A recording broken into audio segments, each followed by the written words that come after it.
Ողջույն սիրելի բարեկամներ, եթերում Նորանտապանն է։ Եվ այժմ մենք զրուցելու ենք Հայաստանի Եվրոպական կուսակցության նախագահ պարոն Տիգրան Խզմալյանի հետ։ Ողջույն եմ պարոն Խզմալյան, շնորհակալ եմ շատ, որ ընդունել եք հրավերը։ Բարեձեզ, շնորհակալություն։ Պարոն Խզմալյան, ես լսեցի ձեր վերջին կարճ ելույթը սոցցանցերում, դուք Facebook-ում այսպես կարճ խոսք եք ասում, եւ վերջին ձեր խոսքը հետեւյալն էր։ Դուք ասում եք արևմուտքը շարունակում է պայքարել Հայաստանի համար եւ գրեթե պարտադրում է եվրոինտեգրումը Հայաստանին։ Դա լավ է թե վատ։ Դա ոչ թե լավ է կամ վատ, դա միակ գոյաբանական ելքն է Հայաստանի համար։ Ինչի մասին է խոսքը։ Վաղը հունիսի 17-ին, եթե դուք այսօր եք տալիս այս հաղորդումը, ապա վաղը սկսվում են մեկ շաբաթանոց զորավարժություններ Հայաստանում, Partner Eagle, ավանդական, բայց ի տարբերություն նախորդ ամերիկա-հայկական զորավարժությունների, որոնք խորհրդանշական ավելի շատ բնույթ են կրում, այնտեղ մի փոքրիկ խումբ էր, զորախումբ էր Կանզասի ազգային գվարդիայից Միացյալ Նահանգներից, այս անգամ դրան միանում են Ֆրանսիայի եւ Հունաստանի զորախմբերը։ Ճիշտ է, դա մեծ խումբ չէ, ընդհանուր առմամբ արևմտյան ՆԱՏՕ-ի զորքերը ոչ ավել քան 100 հոգի են այստեղ, բայց թեև դա էլ է խորհրդանշական, սակայն ես դա դիտում եմ որպես հենց այն ինչ գրեցի ու ինչ մեջբերեցիք դուք այսօր, այո, դա գրեթե պարտադրություն է, պարտադրում են Հայաստանին եվրոինտեգրման, ինչու, որովհետև ընտրությունները ընդամենը 10 օր առաջ ավարտվեցին եւ 10 օրվա մեջ նման զորավարժություններ, այն էլ 4 երկրից չեն պատրաստվում, դա նախապես ծրագրված մի բան էր, դա ակնհայտ է, իսկ ինչն է կարևոր, ինչպես ես ասում եի ամիսներ շարունակ նաև ձեր եթերում, ընտրությունները ոչ մի փոփոխություն չբերեցին Հայաստանին, ազգային ժողովը մնաց բացարձակապես նույն կազմով, 1-2 անուն փոխվեց, այսինքն դա Փաշինյանի կուսակցությունն է, որն ավելի քիչ ձայներ ստացավ եւ դա 2 կամ 3, եթե այդ վերջնահաշվարկը նկատի առնենք մի քանի ձայնի տարբերությամբ պրոռուսական ուժեր են։ Հենց այն է, ինչ ծրագրել էր Պուտինը, այսպես կոչված Կիրիենկոյի պլանով եւ արևմուտքը ստապ գնահատելով իրավիճակը հասկացավ, որ Հայաստանին պետք է շտապ օգնել, որովհետեւ Հայաստանը իսկապես կարող է հայտնվել նույն իրավիճակում, որում հայտնվեց Վրաստանը։ Հայաստանում փաստորեն իրականանում է եւս մի վրացական երազանք, իրականում դա Պուտինի երազանքն է, երբ որ Ռուսաստանը շարունակում է պահպանել վերահսկողություն, տնտեսական, քաղաքական, ռազմավարական վերահսկողություն։ Ինչ էլ ասեն իշխանությունները, շատ գեղեցիկ խոսքեր ասվում են նաեւ Վրաստանում եւ դա ինչ որ թմբիրի պես քնացրեց արևմուտքին եւ հանկարծ արթնացան մի օր, երբ որ Վրաստանը վերադարձավ ռուսական գաղութի կարգավիճակի։ Հայաստանը չդադարեց լինել այդ ռուսական գաղութ, բավական է ասել, որ մեր երկրում հենց հիմա 2 օտար զավթիչ բանակ է կանգնած։ Եվ ռուսականը արդեն 100 տարի, եւ ադրբեջանականը արդեն 5 տարի։ Մեր սուվերեն, այսպես կոչված տարածքում։ Ահա ինչու ես շատ եմ կարևորում ոչ միայն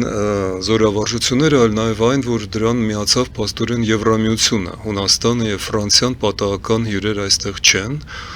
եւ պետք է նաև հիշել ու նշել, որ Միացյալ Նահանգների եւ Եվրամիության նախագծերը Հայաստանի վերաբերյալ բավական տարբեր են։ Միացյալ Նահանգներում հնչում են ձայներ եւ ես այսօր էլ նկատեցի National Politics ամսագրի խմբագրի հայտարարությունը, որ Հայաստանը եւ Ադրբեջանը բարեկամանում են եւ դառնում են տրանսկովկասյան ռեգիոնի, տարածաշրջանի գործընկերներ։ Ես կարծում եմ, որ դա մեղմ ասած չափազանցություն է, ու թեև Հայաստանում կան ուժեր եւ իշխանության ուժերը ուրախությամբ երկրորդում են այդ հայտարարությանը, կարծում եմ, որ աշխարհաքաղաքական, ռազմավարական իմաստով դա այդպես չէ, դա այդպես չի լինի եւ բարեբախտաբար Եվրամիությունը դրան բավական սառն է նայում, այդպես որ Հայաստանի համար պայքարը շարունակվում է ոչ միայն Ռուսաստանի դեմ, Ռուսաստանի հետ, այլ նաև Թուրքիա-ադրբեջանական տանդեմի հետ կամ դեմ եւ չեմ ասի որ պայքար, բայց որոշակի մրցակցություն Եվրամիությունը շարունակում է մղել Հայաստանի համար եւ Միացյալ Նահանգների հետ։ Այսպիսին է իրավիճակը ընտրություններից հետո։ Ընտրությունների մասին անպայման կխոսենք, արդյունքների եւ դրանց հետևանքների մասին, վերադառնանք ձեր այդ նշումին, որ ասում եք ոնց որ թե նոր տարածաշրջանի անվանում է տրվում Հարավային Կովկաս չասվեց, այլ ասեց Տրանսկասպիան, այո։ Այո։ Շրջան։ Նորից պետք է հարցնեմ, դա վատ է, ինչով։ Դա վտանգավոր է, ինչով։ Դա նոր մոտեցում է Հայաստանին, նոր դերում են տեսնում Հայաստանին։ Վատ է թե լավ է, շատ սուբյեկտիվ գաղափար է, վատ է թե լավ է մեզ համար, իմ խորհրդանշում, այո, իհարկե Հայաստանի համար, դե Միացյալ Նահանգների համար դա կարող է թվալ լավ, չնայած որ իմ կարծիքով նրանք սխալվում են, եւ սա իհարկե բազմաշերտ հարց է, ես շատ հակիրճ ասեմ մի երկու փաստ, որպեսզի խոսքերս հիմնավորված լինեն։ Վերջին շրջանում ռուս-չինական հարաբերություններում նկատվում է հետաքրքիր միտում։ Ռուսաստանը ընդունեց, որ կենտրոնական Ասիայի երկրները գնալով ավելի ու ավելի մեծ ազդեցության տակ են ընկնում Չինաստանից։ Եվ եթե թվերը միայն համեմատենք, կենտրոնական Ասիայի երկրները, հիշեցնեմ, դա Թուրքմենստանից սկսած, թեև նախ եւ առաջ դա Ղազախստանն է, Ուզբեկստանը, Ղրղըզստանը, Տաջիկստանը մասամբ եւ Թուրքմենստանը, նաեւ Ադրբեջանը, պետք է ասել, որ դա այսպես կոչված մեծ կենտրոնական Ասիա է, Հայաստանը իհարկե այնտեղ չի կարող մտնել քաղաքակրթական եւ աշխարհակահաղական իմաստով։ Այնտեղ նաեւ հարում է Պակիստանը, մի խոսքով, բայց խոսքը գնում է առաջվա նախ Միջին Ասիայի հանրապետությունները եւ կենտրոնական Ասիային։ Այո, ներդրումները Չինաստանից վերջի տարիներին 65 միլիարդ են կազմում, ներդրումները դա դրամաշնորհ չէ, դա շատ լուրջ տնտեսական վերահսկողություն է եւ եթե համեմատենք Եվրոպայի, որը նույնպես ձգտում է դեպի կենտրոնական Ասիա, ամենայնպես հետաքրքրությունը կա, եւ համեմատենք Թրամփի քաղաքականությունը, որը ոչ միայն այցելել էր մի անգամ, կարծեմ Տաշկենտ, այլ նաեւ հրավիրել էր այդ 4-5 երկրների նախագահներին Սպիտակ տուն, ապա այդ հարաբերակցությունը անհամեմատ ասենք մեղմ ասած համեմատալի չէ։ Չինաստանը իհարկե թույլ չի տա, ինչպես Ռուսաստանին է դուրս մղում, դա ակնհայտ է արդեն, Ռուսաստանը մինչև 2022 թվական ընդամենը 20 միլիարդ է ներդրել։ Չինաստանը միայն 5-6 տարվա ընթացքում 65 միլիարդ է ներդրել, պատկերացրեք, եւ 22 թվականից, այսինքն Ուկրաինայի վրա հարձակումից հետո Ռուսաստանը ընդհանրապես որևէ ներդրում չի կատարում կենտրոնական Ասիա, ինչպես նաև այս տարածաշրջան մեզ մոտ եւ չի էլ կարող կատարել եւ գնալով ավելի ու ավելի կախված է նույն Չինաստանից։ Այդպես որ Միացյալ Նահանգների հին գաղափարը դա նոր գաղափար չէ եւ դա թուրանական գաղափար է։ Թուրքիան 90-ական թվականներից սկսած Թուրգուտ Օզալից, Սուլեյման Դեմիրելից եւ Թանսու Չիլերից սկսած համոզում են Միացյալ Նահանգներին, որ հենց Թուրքիան եւ թուրքալեզու երկրները կլինեն Միացյալ Նահանգների տնտեսական եւ քաղաքական դաշնակիցը այս տարածաշրջանում։ Ես մեծ կասկածներ ունեմ դրա վերաբերյալ եւ քանի որ դա վերաբերվում է ուղիղ Հայաստանին եւ Թրիպի փիլիսոփայությունը հենց այդ Կասպիան դրամաբանության մեջ է, ես հիմա չեմ ցանկանա քննարկել Թրիպը, բայց ուզում եմ ասել, որ Չինաստանը ակնհայտորեն հակադրվում է Միացյալ Նահանգներին բոլոր տարածաշրջանում, այդ թվում նաև կենտրոնական Ասիայում։ Եվ եթե Միացյալ Նահանգները, լավ, այսպես ասեմ, եթե Հայաստանը ցանկանում է այնուամենայնիվ Միացյալ Նահանգների եւ Եվրամիության ռազմական դաշնակից, ռազմաքաղաքական դաշնակից լինել, ռազմավարական, ապա այդ տրանսկասպիան դրամաբանությունը հակասում է Հայաստանի ազգային շահերին։ Ինչպես նաև ասեմ եւ ավարտեմ դրանով, իմ խորին համոզմամբ հաշված ամիսներ անց կամ ասենք 1-2 տարի անց Միացյալ Նահանգները բացարձակապես սառելու են այդ գաղափարի հանդեպ Որ թրիփի ասեմ ավելի զգուշ տրանսկասպիան այդ նախագծի որովհետև դուք համարում եք դա չինական ավելի շատ շահերի եւ հետաքրքրությունների շրջանակներում է այո եւ իսկ պայքարը Միացյալ Նահանգների եւ Չինաստանի այս տարածաշրջանի որում դիտարկում են նաեւ Հայաստանը մենք հիմա այդ մասին ենք խոսում որը մեզ համար նորություն է ոչ այսօրվա այո տրանսկասպիան ռեգիոնի մասին մենք արդեն ամիսներ առաջ ենք լսել որ Հայաստանին եւ Ադրբեջանի մասին խոսելով տրանսկասպիան ինչ-որ ռեգիոնի մասին են խոսում բայց դուք հիմա ներկայացնում եք որ սա ավելի շատ չինական դրամաբանության Չինաստանի դրամաբանության Չինաստանին սպասարկող եւ այդ նախագիծը սկսվել էր մինչեւ Չինաստանը հասցրեց եւ իրականացնում է արդեն իր քաղաքականությունը, որի մասին չի բարձրաձայնում։ Եվ հիշենք, որ մեկ այլ հսկայական պետություն եւ տնտեսություն կա, որը շատ ավելի նպաստավոր է եւ Հայաստանի համար եւ Եվրոպայի եւ Միացյալ Նահանգների դա Հնդկաստանն է, որը կոչված է փոխարինել Չինաստանին որպես մրցակից։ Եվ այստեղ վերջինը, մի քանի անգամ ասացի վերջինը, Միացյալ Նահանգների կնքվող խաղաղությունը Իրանի հետ նույնպես ազդելու է դրա վրա, որովհետև նախ դա չի նշանակում, որ Իրանում ամեն ինչ նորմալ է։ Ազդելու է նաև այդ տրանսկասպիան նախագծի վրա, որովհետև Իրանը համենայն դեպս պահպանվում է որպես տարածաշրջանային հզոր պետություն, դա չի տրոհվել, ինչպես երազում էին օրինակ Թուրքիայում եւ Ադրբեջանում եւ Իրանի հարաբերությունները Հայաստանի հետ պահպանվել են Իրանի ազատագրումը իմ խորին համոզմամբ անխուսափելի է առաջիկա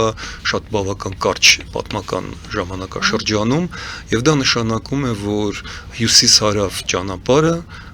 շատ ավելի կարևոր է մնալու Հայաստանի համար, քան այդ տրանսկասպիան արևելք-արևմուտք ճանապարհը։ Պարոն Խզմալյան, ճշտելու տեսակետից եմ այս հարցը տալիս, ճշտելու համար տրանսկասպիան այդ նախագիծ ասենք, թե ռեգիոն են ասում, դա նկատի ունեն կենտրոնական Ասիա, Ադրբեջան, Հայաստան։ Միացյալ Նահանգներում հնչում են ուղիղ հայտարարություններ, որ Հայաստանը պետք է ընդունի այդ գերագույն շահը Միացյալ Նահանգների եւ Թուրքիայի փաստորեն նախագիծը եւ ենթարկվի Թուրքիա, Ադրբեջան, Կենտրոնական Ասիա այդ նախագծին։ Դա Միացյալ Նահանգների տեսլականն է։ Այն է ինչ առաջարկում է Միացյալ Նահանգները Հայաստանին։ Դա տեսլականներից մեկն է։ Ես պնդում եմ, որ սա մեծ հաշվով հեռանկարային չէ Միացյալ Նահանգների համար, բայց Միացյալ Նահանգներում հիմա կան շրջանակներ, որոնք կարծում եմ թուրքական շահով առաջնորդվելով ու նաև ադրբեջանական ու մենք գիտենք ինչպես է այդ շահը սպասարկվում Եվրոպայի օրինակով մենք շատ մեծ վտանգի տակ ենք, որովհետև լոբիստական խմբերը աշխատում են, որ Հայաստանը ենթարկվի այդ թուրք-ադրբեջանական շահին, որը դարձնում է մեզ ոչ թե հարավային Կովկաս, ոչ թե հարավ-արևելյան Եվրոպա, ինչպես պետք է լինի, այլ ինչ որ անհասկանալի տրանսկասպիան մի խաղալիք, որը մեզ համար իմ կարծիքով շատ վտանգավոր է։ Եվ դուք ասում եք, որ այս նույն տրամաբանությունը կենտրոնական Ասիա, Ադրբեջան, Թուրքիա երևի սլեշով գրենք, Թուրքիա-Հայաստան, տրանսկասպիան այդ տրամաբանությունը նաև Չինաստանի ծրագրերի մեջ է մտնում։ Եվ Միացյալ Նահանգները եւ Չինաստանը փաստորեն նույն տարածաշրջանի մասին են խոսում իրենց ազդեցությունը բանեցնելու համար։ Տեսեք, Հայաստանը հերթական անգամ սահմանային գոտում է։ Չինաստանը այդքան շատ չէ հետաքրքրված Հայաստանով, որքան Կենտրոնական Ասիայով։ Դեպի Հայաստան Չինաստանը ուներ ուրիշ հետաքրքրություններ Թուրքիային զսպելու ժամանակին նախագծով։ Թուրքիան հիմա Միացյալ Նահանգներին շարունակում է համոզել եւ ժամանակին դրան միացել էր Իսրայելը, երբ որ իսրայելա-իրանական հարաբերությունները բերում էին դեպի պատերազմ։ Հիմա Իսրայելը, տեսեք, մենք եւս մի խաղացող ենք մեջ բերում, որովհետեւ կրկնում եմ, դա բազմաշերտ եւ շատ բարդ իրավիճակ է եւ դա չի կարելի անտեսել։ Իսրայելի շահերը վերջին ամիսներին այլևս չեն համապատասխանում այս տրանսկասպիան տրամաբանությանը։ Եվ Իսրայելը այլևս ոչ միայն չի սպասարկում այդ նախագիծը, որին դեմ չէր վերջին 5-6 տարի շարունակ։ Վերջին տարվա 25 թվականի ամռան ամիսներից սկսած վերջին բախումներից 25 թվականի իսրայելա-իրանական Իսրայելը Թուրքիային է դիտում որպես ախոյան տարածաշրջանային եւ Իսրայելը Հունաստանը եւ Կիպրոսի հետ սկսեց կնքել ռազմաքաղաքական դաշինք առաջարկելով նման դաշինք նաև Հայաստանին։ Ես կարծում եմ, որ Հայաստանը շատ ավելի ուշադիր պետք է լինի այդ ուղղության Բարի, Իրանի գործոնը եկեք դիտարկենք նաև այս նույն տրամաբանության, այս նույն տարածաշրջանային Իրանը, գիտենք, Չինաստանի հետ է ավելի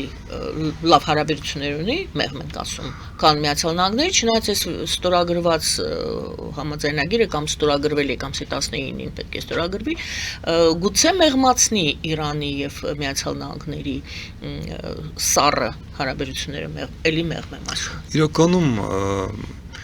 այդ հրճվանքը, որը հիմա տիրում է ամերիկա-իրանական խաղաղության շուրջը, չափազանցված է Իրանի դեպքում։ Այո, Իրանը փաստորեն դիմադրեց եւ քաղաքական բարոյական իմաստով հատկապես դիտարկում է եւ ներկայացնում է սա որպես խոշոր հաղթանակ եւ իսկապես Միացյալ Նահանգները չհասան որևէ լուրջ նպատակի այնտեղ, բայց իրանք շատ լուրջ ենթակառուցվածքային ավերածություններ պատճառեցին Իրանին եւ Իրանի ներսում շատ խորը ճգնաժամը, սոցիալական ճգնաժամը, քաղաքական ճգնաժամը, կրոնական ճգնաժամը ել ավելի խորացավ եւ դա նշանակում է, որ շուտով կանցնի այդ էյֆորիան հաղթանակի, պայմանական հաղթանակի վերաբերյալ եւ Իրանի արչեւ տնտեսական խնդիրները կմնան եւ պետք է ասել, որ կառավարության ղեկավարությունը Փեզեշքյանը արդեն չի թաքցնում եւ 2-3 անգամ շատ լուրջ ակնարկ է անում առայն, որ իսլամական բանակը Ալ-Քուդսը իսլամական հեղափոխության պահապանների կորպուսը փաստորեն փորձում է ռազմական հեղաշրջում կատարել եւ չի ուզում ենթարկվել քաղաքական իշխանություններին եւ սա շատ լուրջ է եւ դա շարունակվելու է։ Ես կարծում եմ, որ այնուամենայնիվ քաղաքական փոփոխություններ Իրանում անխուսափելի են։ Այդպես որ այս իրավիճակը ուղղակի հետաձգեց Պատերազմը հետաձգեց այդ։ Իրանը իսկապես ունի շատ լուրջ հարաբերություններ Չինաստանի հետ։ Չինաստանը վերջին տարիներին 300 միլիարդի 300 միլիարդ, ոչ թե միլիոն ներդրումներ է արել։ Հնդկաստանը նույնպես շատ լուրջ ներդրումներ է արել, ոչ այդքան մեծ, բայց բավական այնտեղ տասնյակ միլիարդների ներդրումներ են արված հատկապես նավահանգիստների հարցով, որտեղ Հնդկաստանը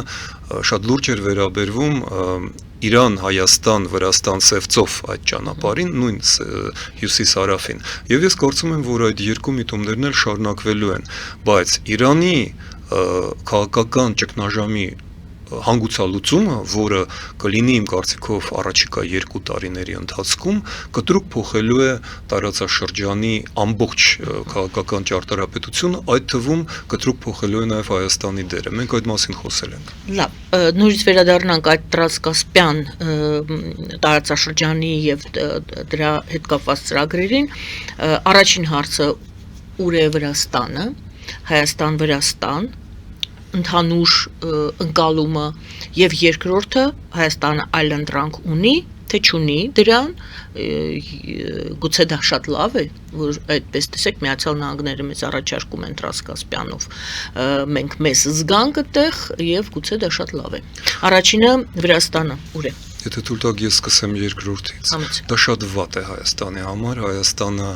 Միացյալ Նահանգները միգուցե չեն նկատում կամ այն շրջանակները, որոնք առաջ են քաշում այդ թեզը, իրենք այդքան էլ հետաքրքրված կամ խորացած չեն այս խնդրում։ Հայաստանը կորցնելու է իր մշակութային, ազգային, աշխարհաքաղաքական ինքնությունը նման դեպքում։ Հայաստանը կուլ է գալու թուրքական աշխարհին եւ Պարսկաստանն էլ այստեղ չի օգնի մեզ, չի էլ կարողանա, չի էլ ցանկանա։ Դա շատ վտանգավոր նախագիծ է եւ միանշանակ մերժելի է։ Ինչպես պետք է դա մերժել։ Իհարկե Միացյալ Նահանգներին մերժելը դժվար է, մենք Իրան չենք, եւ դա քաղաքական, դիվանագիտական, փիլիսոփայական, մշակութային աշխատանք, լոբիստական աշխատանք։ Մենք ունենք նման փորձ եւ ունենք ուժեր, բայց դրանք ցավոք սրտի իշխանության մեջ չեն։ Հայաստանի իշխանությունները չեն գիտակցում այդ սպառնալիքը, իրենք ընդունում են այդ առաջարկը, ինչպես ընդունում են բոլոր առաջարկները։ Եվ մենք անպայման պետք է կանխենք դա, բեկանենք այդ վտանգավորը։ Այլընտրանքը կրկնում եմ եվրոինտեգրումն է։ Հայաստանի համար ուրիշ, այսինքն այլընտրանքը նշանակում է, որ ուրիշ ճանապարհ չկա։ Միակ այլընտրանքն է Հայաստանի համար դա եվրոինտեգրումը։ Եվ տեսեք, ռազմավարական առումով Հայաստանի եվրոպական կուսակցության նախագիծը իրականանում է, բայց մարտավարական առումով այդ դանդաղումները, հապաղումները, դեգերումները հսկայական կորուստներ են պատճառում մեզ, տարածքային կորուստներ, ժամանակի կորուստներ, մարդկային կորուստներ եւ պատերազմի առումով եւ Արցախի կորուստի առումով եւ արտագաղթի առումով այդ բոլոր կորուստները անդառնալի են, որովհետեւ դա սխալ մարտավարություն է ու կրկնում եմ, ես ձեր տաղավարում տարիներ շարունակ կրկնում եմ մի լատինական ասացվածք sapienti fatum ducunt insapieni fatum trahunt խելացին ճակատագիրը տանում է, անխելքին քարշ է տալիս։ Մենք կարող ենք գնալ այդ ճանապարհով, մենք չգնացինք եւ մեզ քարշ են տալիս։ Ահա ինչու մենք սկսեցինք մեր խոսակցությունը նրանից, որ Եվրոպան հասկանալով Հայաստանի թուլությունը քաղաքական եւ կարեւորությունը աշխարհաքաղաքական, փաստորեն գրեթե զորով, գրեթե աչքեր փակելով բազմաթիվ տարօրինակ բաների վրա քարշ է տալիս Հայաստանին, պարտադրում է Հայաստանին։ Հիմա ինչ վերաբերում է Վրաստանին, Վրաստանը տեսեք խաղից դուրս է մնացել։ Բառի բուն իմաստով, օրինակ ամիսներ շարունակ Վրաստանը կորցրել է որևէ հարաբերություններ ունենալու հնարավորությունից Միացյալ Նահանգների հետ, Եվրոպայի հետ։ Իրենք պարզապես չեն կարողանում որևէ անգամ ոչ թե բարձրաստիճան, այլ միջին աստիճանի դիվանագիտական հարաբերություններ ունենալ Միացյալ Նահանգների կոնգրեսի հետ, Սպիտակ տան հետ, իրենց պարզապես չեն ընդունում։ Կային պահեր, երբ որ Հայաստանի միջոցով, Հայաստանի դեսպանատան միջոցով փորձում էին մուտք գործել Սպիտակ տուն կամ պետքարտուղարություն, մերժում էին ստանում։ Եվրոպան ընդհանրապես չի էլ թաքցնում դա եւ վանում է որևէ հնարավորություն Վրաստանի հետ, այսինքն Վրաստանը մնաց դուրս եւ ինչից է բռնվում, մեկ Ռուսաստանից, մեկ Թուրքիայից ու Ադրբեջանից, այսինքն Վրաստանը գրեթե մտել է այնտեղ, որտեղ բերում են նաև Հայաստանին եւ այդ շրջանակները Միացյալ Նահանգներում կրկնում եմ, դրանք իշխող չեն, դրանք բավական ազդեցիկ են, բայց իրենք դեռևս բարեբախտաբար իշխող չեն, բայց նրանք կան եւ այդ վտանգը կա։ Այն ինչ կատարվել է Վրաստանի հետ, պայմանական մի քիչ կոպիտ ասեմ, Բաթումացում հասկանալի է հայերի համար, իհարկե դա 100% ճիշտ։ Աջարացում թող լինի։ Աջարացում թող լինի եւ այնինչ կատարվեց Վրաստանում կարող է կատարվել Հայաստանում, բայց ոչ թե աջարական փափուկ ձևով, որտեղ այստեղ աջարացիներ չկան։ Այստեղ նախիջևանացումը եւ արցախացում է լինելու։ Սյունիքը դրա վտանգի օրինակն է։ Պարոն Խզմալյան, շնորհակալ եմ իհարկե ձեր մեկնաբանության համար եւ հետ են գալիս նորից Եվրոպան քարշ է տալիս Հայաստանին դեպի եվրոինտեգրում։ Մենք խոսեցինք այն մասին, թե ինչ է առաջարկում եւ արդեն ոչ միայն առաջարկում է եւ երևի թրիփով իրականացնում է Միացյալ Նահանգները։ Մենք խոսում ենք այլընտրանքի մասին, որն է այլընտրանքը, դուք ասում եք այ Եվրոպան է, այդ եվրոինտեգրումը։ Ինչ է առաջարկում Եվրոպան։ Թրամփը արդեն իրագործում է այդ նախագիծը։ Այդ մեկ գոտի մեկ ճանապարհով Չինաստանն է իրագործում իր էլի տնտեսական այդ տեսլականը եւ ծրագիրը։ Եվրոպան ինչ է առաջարկում Հայաստանին, եթե ասում եք քարշ տալով տանում է, Ռուսաստանն էլ իր կողմից է քարշ տալով պահում Հայաստանին։ Եվրոպան 10 տարի սկսած 2016-17 թվականից իրականացնում է առաջին էր, որ իրականացնում էր Հայաստանի համար հատուկ հյուսիս-հարավ այդ աշխարհաքաղաքական, այլ ոչ միայն տրանսպորտային կոմունիկացիոն նախագիծը։ Միացյալ Նահանգների եւ Չինաստանի նախագծերը արկախված են իմիջիալոց։ Ուշադրություն դարձրեք, որ տրիպը սառեցված է։ Գոնը պատերազմի պատճառով։ Դե Ռուբիոն եկավ ինչ որ բաներ ստորագրեց ցույց տալու համար, որ սառեցված չէ։ Եվ ինչ Նախաստորագրեց։ Նախաստորագրեց, որևէ աշխատանքներ չեն կատարել։ Ցուցադրական, պարզապես ինֆորմացիոն, որ սառեցված չեն։ Դուք դա ասեցիք, այո։ Նույնը վերաբերում է եւ մեկ գոտուն։ Չինաստանի մեկ գոտի մեկ ճանապարհը նույնպես սառեցված է, որովհետեւ Չինաստանը գլոբալ երկիր է, բայց տեսեք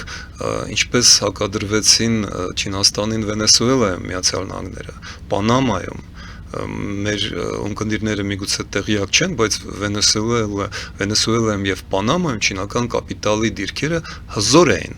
Ամբողջ Պանամայի նեղուցը չինական վերահսկողության տակ էր։ Ամերիկացիները առանց մեծ աղմուկի վերացրեցին դա։ Պանաման սուսուփուս ընդունեց, որովհետև Վենեսուելայի օրինակը, երբ որ Չավեսին պարզապես առևանգել են, բոլորի աչքի առաջ է։ Նույնը վերաբերվում էր Կուբային։ Կուբան էլ է փաստորեն Չինաստանի հաճախորդը։ Նույնը տեղի է ունենում, տեսեք, եւ Մադուրոին, հա, երևի։ Կներեք, ես ասի Չավեսին։ 1980 Չավեսի։ Այո, Չավեսը գաղափարախոսն էր, դա այո։ Մադուրոին իհարկե։ Եվ դա ընդամենը նշանակում է, որ տեսեք, դա խամաչիկները փոխվում են, բայց քաղաքականությունը չէ։ Այո, եւ այստեղ մեկ գոտին, այստեղ հիմա կերպարանափոխվում է, ինչու Չինաստանը, որպեսզի չկանգնի, ամբողջ ուժերը դրեց Կենտրոնական Ասիայի վրա։ Առաջ դա մի քիչ ավելի հավասար էր բաշխված աշխարհով մեկ։ Մի քիչ գալիս էր նաև Հայաստանին, Հայաստանը ստանում էր մեծ նվերներ Չինաստանից, շտապօգնության մի ամբողջ պարկ մեքենաների, ավտոբուսների քաղաքային ժողովուրդը երևի չի մոռացել, մինչև հիմա կողքից գրված են մանուշակագույն ավտոբուսների China 8, դա նվեր էր պարզապես, ամբողջ Հայաստանի, Երևանի տրանսպորտը չինական նվեր էր։ Հիմա նման բաներ չկան արդեն վաղուց, որովհետև Չինաստանը իր առաջնահերթությունները փոխել է։ Եվ 3 նախագծերը Հյուսիսային հյուսիս-հարավը, արևելք-արևմուտքը, տրիպը եւ այդ երրորդն էլ որն էր Աստված իմ չինական գոտին։ Դրանք 3-ն էլ մեկ գոտի Եվրոպան, Միացյալ Նահանգները եւ Չինաստանի բոլոր մեծ նախագծերը կախված են։ Ոչ մեկը չի իրագործվում։ Չնայած որ վերջերս Հայաստանը հասկացրեց, որ հյուսիս-հարավը շարունակվում է։ Իրանը անգամ պատերազմի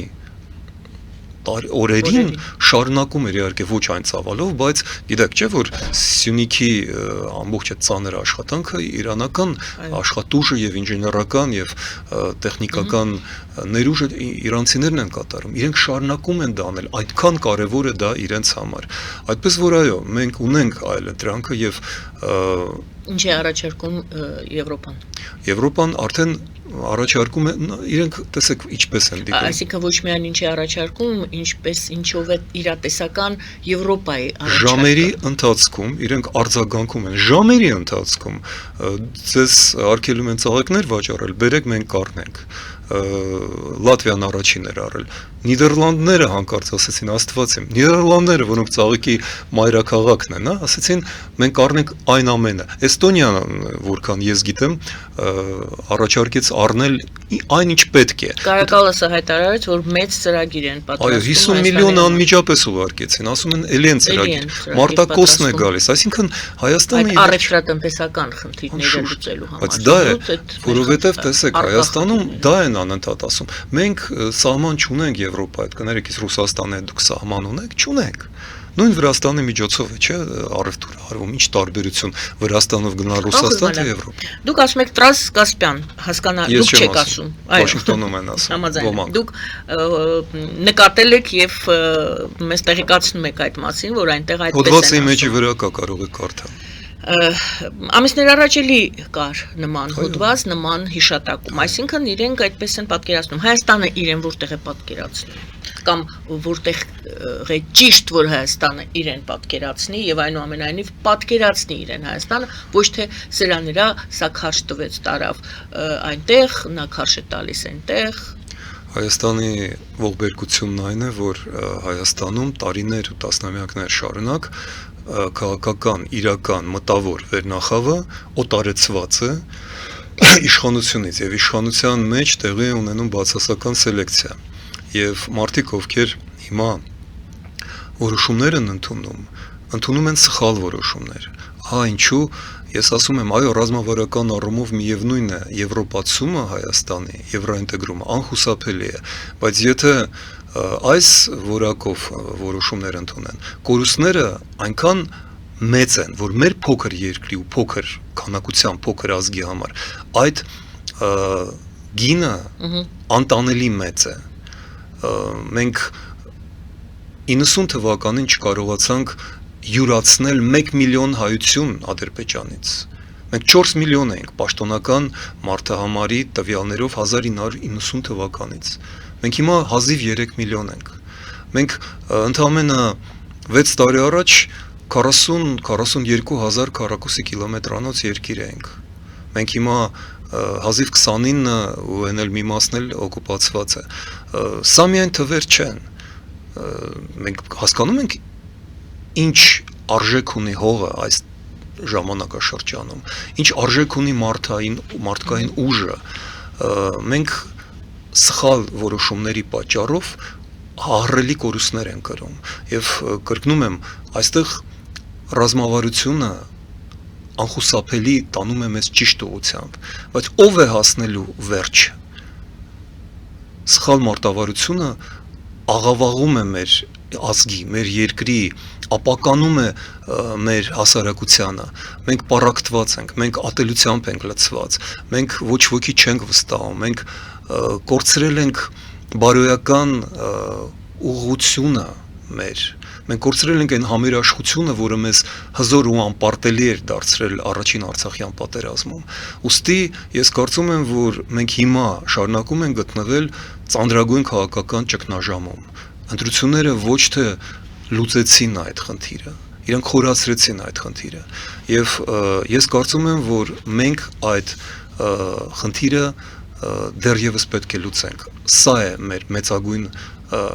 խնդիրը, որովհետեւ Եվրոպա մտնելու համար, ժողովրդավարություն ունենալու համար պետք է դառնալ եվրոպացի, հետ դառնալ, վերադառնալ դեպի ժողովրդավարություն։ Մենք այդ ամենն ունեինք։ Մեր սերունդը ուներ այդ ամենը։ Մեզ պետք է վերականգնել մեր երկրի այդ լավագույն մասերը, մեր համերաշխությունը, մեր ազգային արժանապատվությունը։ Մենք պետք է դուրս գանք այդ շրջանից, որի մեջ մենք դեռ պտտվում ենք։ Դա արեստացին բան է եւ դրա համար վճարում են թուրքերը, ռուսները, կայսրությունները, մենք դեռևս գաղութ ենք։ Մինչեւ չապագաղութացվենք, Եվրոպան էլ մեզ չի կարողանա օգնել, թեև փորձում է։ Շնորհակալ եմ Գովազդ հայտարարենք եթերում, սիրելի բարեկամներ, եւ այնուհետեւ շարունակելու ենք զրույցը պարոն Խզմալյանի հետ, Տիգրան Խզմալյանի հետ, խոսելու ենք անպայման ընտրությունների արդյունքների, դրանց հետևանքների մասին, դրական կամ բացասական, իհարկե հետընտրական զարգացումների մասին եւս կարող ենք խոսել, որովհետեւ առավել եւս, որ պարոն Խզմալյանը ասաց, որ մենք շատ ուշադրությամբ պետք է վերլուծենք այն, ինչ տեղի ունեցավ ընտրությունների օրը եւ այն, ինչի մեջ մենք այսօր հայտնվել ենք հունիսի 8-ից սկսած։ Գովազդ է եթերում, սիրելի բարեկամներ, մնացեք մեզ հետ։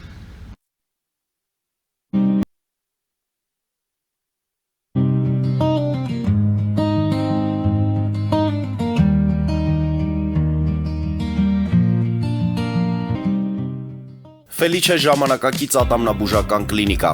Այստեղ հարմարավետությունն ու խնամքն առաջնային են։ Այստեղ կիրառվում են ատամնաբուժական ամենաժամանակակից տեխնոլոգիաներ, ճշգրիտ ախտորոշում, արդյունավետ բուժում, նուրբ փորձառություն եւ անհատական մոտեցում։ Սկսած սովորական մանրուքներից մինչև առաջադեմ ընթացակարգեր, այստեղ դուք գտնվում եք բարձր որակավորում ունեցող եւ փորձառու ատամնաբուժական մասնագետների ձեռքերում։ Մեր բարեկամական եւ հյուրընկալ անձնակազմն այստեղ է յուրաքանչյուր այցը հաճելի դարձնելու համար։ Ֆելիչե, ձեր առողջ եւ ամենաերջանիկ շպիտը սկսվում է այստեղից։ Եկեք եւ բացահայտեք նորարարության, փորձագիտության եւ կարեկցանքի կատարյալ համադրությունը։ Երևան Փոստը Գրանադա Հյուզում տեղեկացնում է։ Դրամական փոխանցումներ 1%-ով։ Օդանավով 1 փաունդը 2.99։ Նավով ուղարկեք 1 արկղ, երկրորդ արկղը անվճար։ Ավտոմեքենաների փոխադրում անհավատալի արժեքներով։ Ինչպես նաև կահույք եւ մեծ չափի բեռների փոխադրում։ Jackpot հագուստի խանութը երկրորդ մասնաճյուղն է բացել Գլենդելի սրտում, որտեղ կարող եք ձեռք բերել եվրոպական եւ ամերիկյան ընտիր հագուստեղեն, կոշկեղեն, աքսեսուարներ, պայուսակներ ամենահարմար արժեքներով։ Նաև կարող եք ցանկացած ապրանք պատվիրել եւ ձեռք բերել կարճ ժամանակում։ Jackpot-ի Գլենդելի հասցեն է 1135 North Pacific Avenue, հեռախոս 818 813 2252։ Jackpot հագուստի լավագույն կենտրոնը Գլենդելում։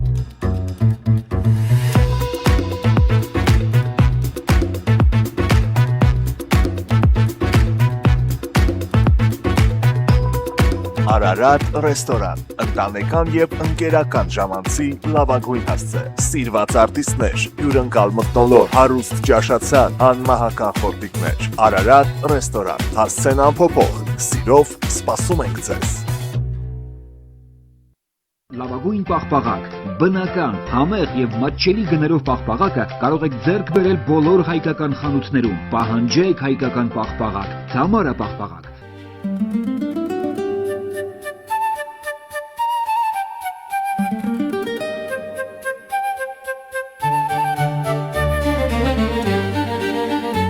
Նոյան տապան տպարան, Նոյան տապան հրատարակչություն, շարվածքից մինչև տպագրում, զանգահարեք, գրեք, այցելեք, միասին պատրաստենք ձեր գիրքը, ամսագիրը կամ թերթը, որտեղ նշվելու է, տպագրված է Նոյան տապանում։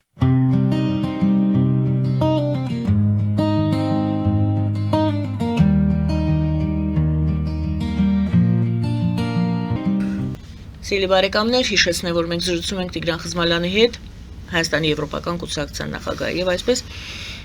հակիրճ ընտրությունների արդյունքների դրանց հետևանքների մասին եւ այլ մասին, թե ինչու է Հայաստանի հանրությունը եւ ընդհանրապես հայ ազգը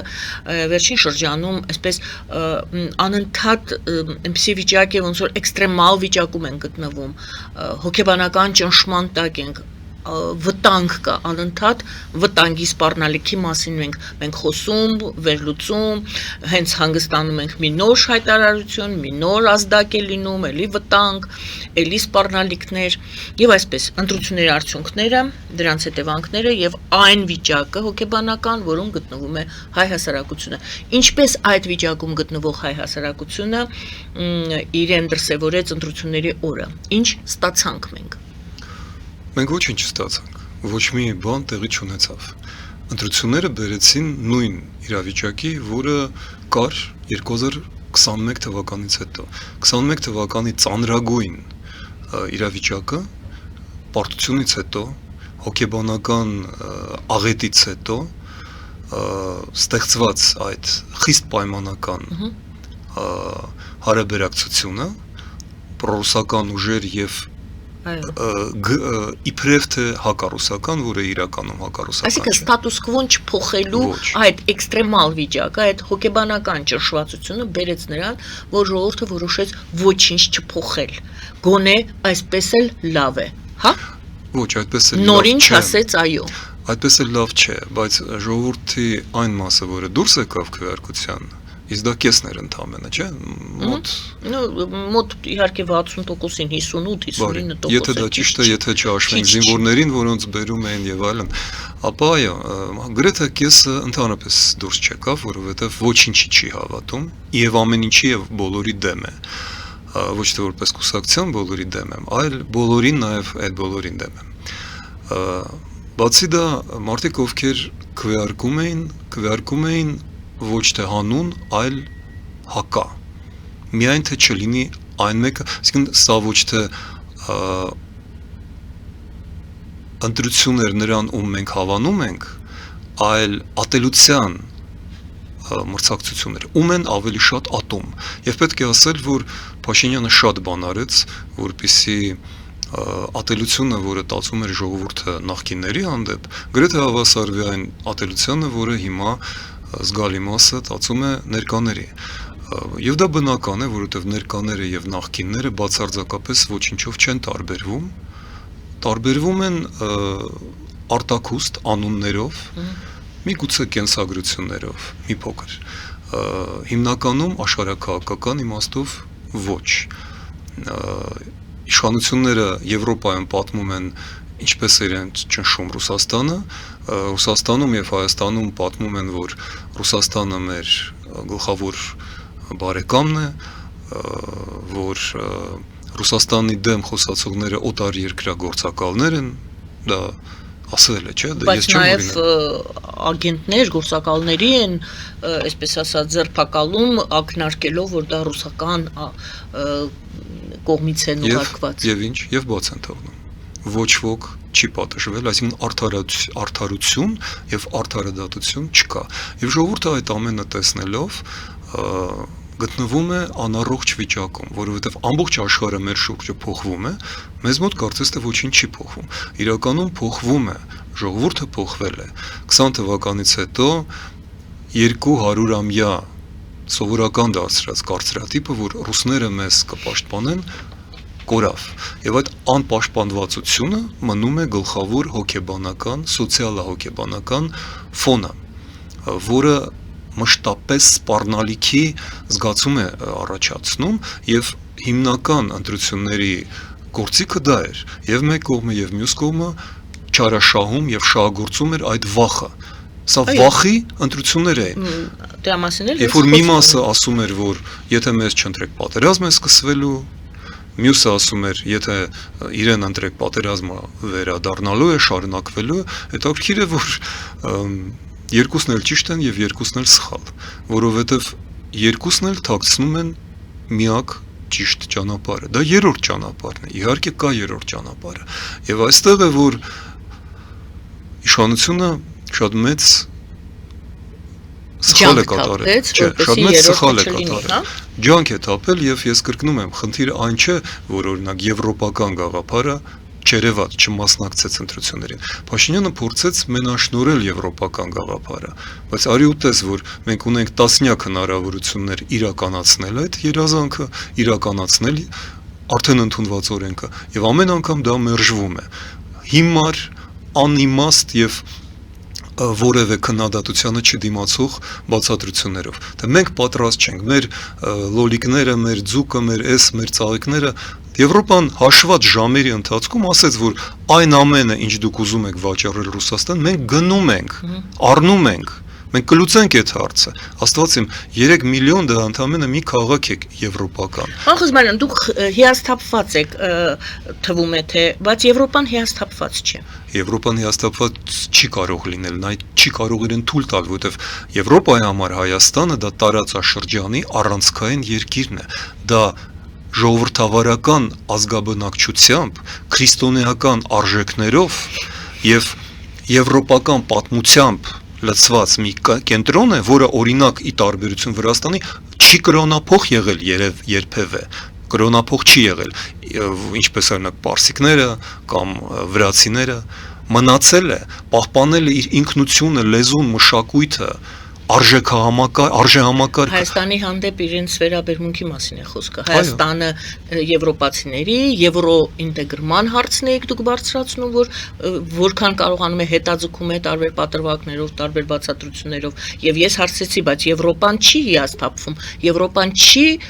դուք հենց այդ ձևակերպումից էլ սկսեցին գրեթե պարտադրում է եվրոինտեգրումը Հայաստանի։ Այո, որովհետև իրենք տեսան, որ կորցրեցին Վրաստանը, որն արդեն մեկ ոտքով Եվրոպայում էր, եւ տեսեք, մինչեւ հիմա չեն վերացրել շենգենյան ազատ վիզաները վրացիների համար, որը Հայաստանը ծրում է, Հայաստանի իշխանությունները տարիներ շարունակ հետաձգում են այդ ազատականացումը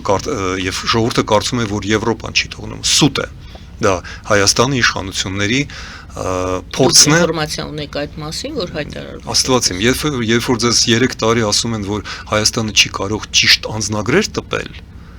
21-րդ դարում դա լուրջ չի հնչում։ Անձնագրեր տպելու թեման է միայն կանգնեցնում։ Իհարկե ոչ, դա քաղաքական կամք է։ Ես հիմա չեմ ուզում խորանալ, դա առանձին մի մեծ խոսակցության բան է, բայց Եվրոպան, եթե վրացիներին է մինչև հիմա թողնում, հայերին վաղուց պատրաստ էր թողնել, եթե Հայաստանը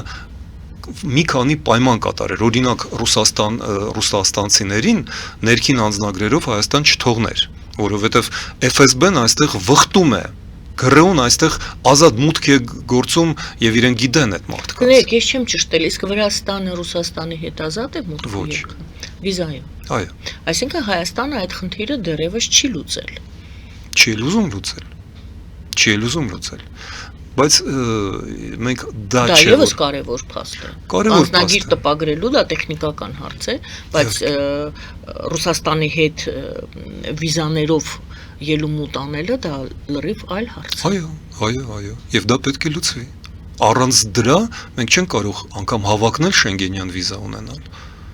որովհետեւ դա ոչ միայն կամ Եվրամիություն կամ Եվրասիական տնտեսական, սա ոչ միայն տնտեսական հարց է, սա քաղաքական հարց է, որտեղ է ուզում լինել Հայաստանը։ Հայաստանի իշխանությունը եւ Հայաստանի ժողովուրդը տարբեր բաներ են ուզում։ Ահա ինչու է ժողովուրդը արդեն հիասթափված եւ կրկնում եմ կա այդպիսի գաղափար էլիտաների ճեղքում հաջորդ իշխանությունը միշտ դուրս է գալիս ներկայիս իշխանության ներսից այդպես է եկել Սաակաշվիլին, Շևարդնաձեն է նրան բերել, այդպես էր ժամանակին եկել Ելցինը, նա այդ պոլիտբյուրոյից է դուրս եկել, այդպես էր եկել Գորբաչովը, նրան բերել են փոփոխություններ կատարելու համար եւ պատասխանատու քաղաքական գործիչը պարտավոր է պատրաստել հաջորդին, այդ հաջորդը պետք է լինի ժողովրդավարական ուժը, եվրոպական ուժը, ես չեմ խոսում Հայաստանի եվրոպական կուսակցության մասին, մենք պատրաստել ենք 24 թվականին դաշինք, որը կարող էր գլխավորել Նիկոլ Փաշինյանը, նա գերադասեց դուրս բերել եվրոպական ուժերին, մասնատել նրանց, պառակտել, դուրս հանել ընդհանրապես մրցակցությունից եւ մենաշնորհել մի պայքար, որը նա չի էլ պատրաստվում տանել։ Նա ընդունել է կրավորական դիրք, դե ինչքան Եվրոպան կուզի, այդքան էլ մենք կգնանք։ Այդպես ոչ միտեղ չեն հասնում։ Ահա ինչու Եվրոպան ստիպված է բռնել մի տեղից եւ քաշ տալ Հայաստանին։ Իսկ ճանապարհին մենք շարունակում ենք կորցնել։ Եթե մենք եվրոպական ինտեգրումը կատարենք տարիներ առաջ, մենք չենք պարտվելու այսպես, մենք չենք կորցնելու Արցախը այսպես, մենք հիմա այս չարաբաստիկ անկլավները ստիպված չենք լինի քննարկել եւ հանձնել։ Եվրոպան նման բաներ թույլ չի տա։ Եվրոպան թույլ չէր տա, ինչպես թույլ չտվեց Բոսնիան, Կոսովոն, ինչպես այդպես էլ թույլ չէր տա Արցախի ցեղասպանությունը։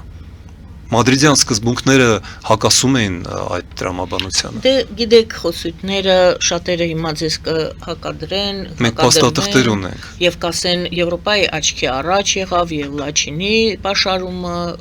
Արցախի պաշարումը Լաչինի Միջանցքի միջոցով եւ Արցախի հայաթափումը։ Իսկ Եվրոպայի բոլոր առաջարկները ինչ էին արվում։ Մերժվում էին եւ Արցախի ճանաչումներ մերժվում եւ միջամտություններ մերժվում։ Ինչու՞։ Որովհետև Հայաստանում շարունակում է իշխել ռուսական կապիտալը, ռուսական օլիգարխիան, ռուսացին մտածելակերպը եւ ի վերջո մեր քաղաքական դասը շարունակում է վերահսկվել Մոսկվայից։ Այսինքն ամսի 8-ին ես որ հարցրեցի ինչպիսի Հայաստանում մենք արթնացանք,